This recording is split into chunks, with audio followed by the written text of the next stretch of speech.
বন্ধুরা, আমি আজ আপনাদের নিয়ে যাব কলকাতার খুবই প্রাচীন আর জাগ্রত একটা প্রতিষ্ঠানে, শ্রী শ্রী ত্রিপুরা সুন্দরী মন্দির, যেটি অবস্থিত বোড়ালে।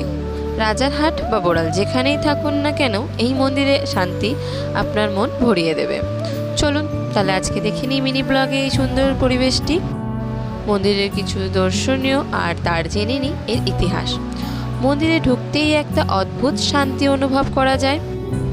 চারিপাশটা কেমন যেন থমথম আর প্রশান্ত। এই মন্দিরটি প্রায় 300 বছরেরও বেশি পুরনো। শোনা যায় এখানে মা খুবই জাগ্রত। আমি এখানে পৌঁছালাম প্রায়শই সন্ধ্যে 6:30 কি 7টা মতো বাজবে। হঠাৎ মনটা খারাপ লাগছিল, তাই বললাম চলো একটু ঘুরে আসি। তো আমরা গিয়ে মন্দিরেই ঘুরে আসলাম। মনটা যখন অশান্ত লাগে বা ভালো না লাগে, তখন অবশ্যই মন্দিরে গেলে একটা সুন্দর শান্তি পাওয়া যায়। এই স্থানটি হচ্ছে একটা অন্যতম, যেখানে দেখে সত্যিই খুব সুন্দর লাগছিল। চারিদিকের পরিবেশটা খুবই সুন্দর। মন্দিরের বাইরে সবাই জুতো খুলে দেন মন্দিরে প্রবেশ করেছিল। মন্দিরের পাশটা বিশাল বড় জায়গা রয়েছে, যেখানে বাচ্চারা খেলতেও পারবে। এখানে অনেক বয়স্ক মানুষ এবং আমাদের মতো কিছু জেনারেশনের ছেলেমেয়েরাও এসেছিলেন। কিছু লোক এখানে ধ্যান করছিলেন। এখানে মায়ের যে মূর্তিটি রয়েছে সেটি পাথরের মূর্তি। মায়ের কি অপরূপ রূপ, দেখলে চোখের পলক পড়ে না। এখানেই আছে বড় বড় 8চালা ধাঁচের মন্দির, যা বাংলার ঐতিহ্যকে প্রতিফলিত করে।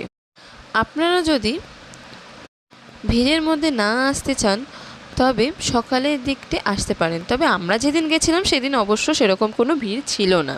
তবে শোনা যায় এখানে নাকি প্রায়শ ভিড় হয়ে থাকে। আমরা যখন গিয়েছিলাম তখন সেই সময় প্রসাদ বিতরণ করা হচ্ছিল। মায়ের আরতি তখন হয়ে গেছিল। এখানে বাইরে কিছু গার্ডেন আছে, যেখানে সুন্দর করে লাইট দিয়ে বাচ্চাদের জন্য রাখা রয়েছে। হরিণের তৈরি ওই কাঠের বাঁশ দিয়ে ছোটো ছোটো করে তৈরি করা রয়েছে। প্রচুর ফুল গাছ রয়েছে এবং রয়েছে কিছু চাষ করার জমি, যেখানে ওনারা ফুলকপি, বাঁধাকপি এছাড়া নানা রকমের সবজি চাষ করেছেন। আমরা গেলাম মন্দিরের ঠিক পিছনের দিকে, যেখানে নাকি সরস্বতী পুজোর দিন নাকি প্রায়শ শয়ে লোকে এখানে এসে ভোগ খেয়ে যান। এই হচ্ছে প্রায় 100 কিলোর কড়াই, যেখানে ভোগ রান্না করা হয়। আমি ঠিক সঠিক বলতে পারবো না, তবে এটি শুনতে পেয়েছি। তবে হ্যাঁ, আজকের ভিডিওটা কেমন লাগলো অবশ্যই জানাবেন। ভালো লাগলে লাইক শেয়ার করবেন। Thank you.